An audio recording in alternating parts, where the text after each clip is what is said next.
রাসূলুল্লাহ সাল্লাল্লাহু আলাইহি ওয়াসাল্লাম বলেন, ইযা ইস্তাইকাযা আহাদুকুম মিন নাওমিহি ফালা ইয়াগমিস ইয়াদাহু ফিল ইনাই হাত্তা ইয়াগসিলাহা সালাসান।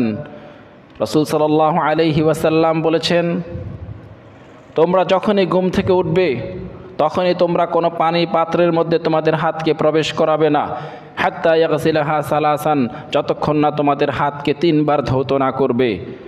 লিআন্নাহু লা ইয়াদরি আইনা বাতাত ইয়াদাহু, কেননা সে জানে না তার এই হাত রাত্রিবেলায় কোথায় যাপন করেছে। আমরা ঘুমন্ত অবস্থায় হয়তো নাক চুলকেছি, আমাদের পিঠ ইত্যাদি এমন অনেক কাজ করেছি যা হয়তো আমরা আনকনসাস ছিলাম, আমরা জানি না।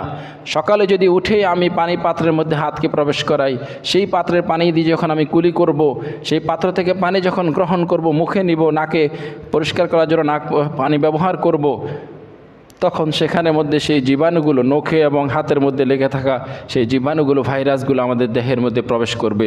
সুবহানাল্লাহ, কত বিজ্ঞানসম্মত আমার প্রিয় নবী সাল্লাল্লাহু আলাইহি ওয়াসাল্লামের জীবন আদর্শ।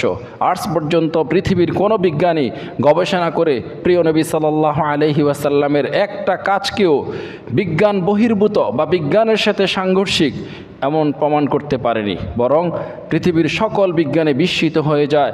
যতই রসুলের জীবন আদর্শ নিয়ে তারা গবেষণা করে, ততই তারা বিস্মিত হয়ে